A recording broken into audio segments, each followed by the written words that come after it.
नमस्कार। प्रकृति की सबसे नाटकीय और विनाशकारी ताकतों में से एक है बादल का फटना। ये कोई मामूली तेज बारिश नहीं है, ये तो मानो पानी का एक सैलाब है जो आसमान से अचानक जमीन पर टूट पड़ता है। आइए इस जबरदस्त घटना के पीछे के विज्ञान को समझने की कोशिश करते हैं।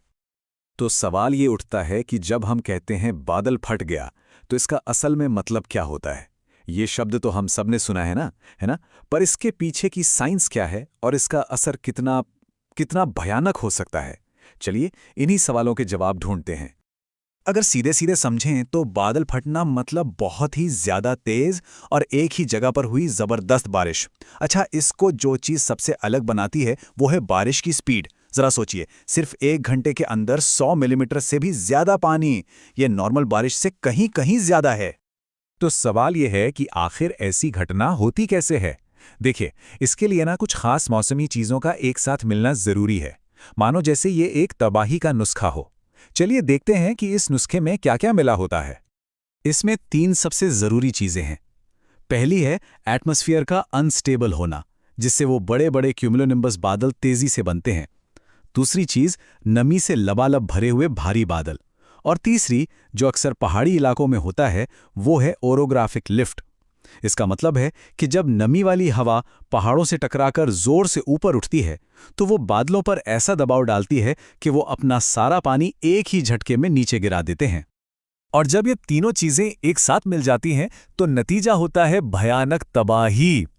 चलिए अब साइंस से थोड़ा हटकर ये देखते हैं कि जमीन पर इसका असली और कितना गंभीर असर होता है। इस नंबर पर एक बार फिर से गौर कीजिए, 100 मिलीमीटर प्रति घंटा। ये इतनी ज्यादा बारिश है कि जमीन के पास उसे सोखने का टाइम ही नहीं होता। सोचिए, सड़कें मिनटों के अंदर नदियों में बदल जाती हैं और छोटे छोटे नाले उफनती हुई नदियों जैसा रूप ले लेते हैं। और कहानी सिर्फ बाढ़ पर खत्म नहीं होती। अरे नहीं, ये तो तबाही की एक पूरी चेन रिएक्शन शुरू कर देता है। तेज पानी से अचानक बाढ़ आती है, जिसे हम फ्लैश फ्लड कहते हैं, और वो अपने रास्ते में आने वाली हर चीज को बहा ले जाती है। यही पानी पहाड़ों पर भूस्खलन और मिट्टी के कटाव की वजह बनता है, जिससे सड़कें, घर, सब कुछ तबाह हो जाता है। और सबसे दुख की बात, इससे जान और माल दोनों का भारी नुकसान होता है। लेकिन सवाल यह है कि क्या इस कुदरती आफत के सामने हम पूरी तरह से बेबस हैं? जी नहीं, बिल्कुल नहीं। चलिए अब खतरे की बात से आगे बढ़ते हैं और उन तरीकों पर बात करते हैं जिनसे समुदायों को बचाया जा सकता है। यहाँ पर 2 तरह के समुदायों की कल्पना करते हैं। एक तरफ वो है जो बिल्कुल तैयार नहीं है और इस तबाही का आसानी से शिकार बन जाता है, और दूसरी तरफ है एक रेजिलिएंट यानी कि लचीला समुदाय, जिसने पहले से ही बचाव के लिए ठोस कदम उठाए हैं। तो ये जो लचीला समुदाय है, ये 4 मजबूत पिलर्स पर खड़ा होता है। पहला, अर्ली वार्निंग सिस्टम, यानी ऐसी प्रणाली जो लोगों को वक्त रहते आगाह कर दे। दूसरा, बाढ़ रोधी इंफ्रास्ट्रक्चर, मतलब ऐसे पुल और इमारतें बनाना जो बाढ़ को झेल सकें।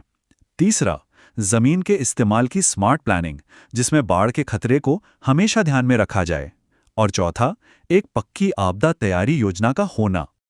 तो कुल मिला के बात यह है कि इन घटनाओं को समझना ही इनसे बचने की तैयारी की तरफ पहला कदम है। क्योंकि जब सही जानकारी होती है, तभी तो हम सही वक्त पर सही एक्शन ले पाते हैं, है ना? और आखिर में एक सवाल हम सबके लिए है। हम देख ही रहे हैं कि क्लाइमेट चेंज की वजह से मौसम का मिजाज कितना बदल रहा है, कितना खतरनाक होता जा रहा है। तो ऐसे में हमें सोचना होगा, क्या हमारे शहर, हमारे गांव अगली ऐसी किसी बड़ी आसमानी आफत का सामना करने के लिए सच में तैयार हैं?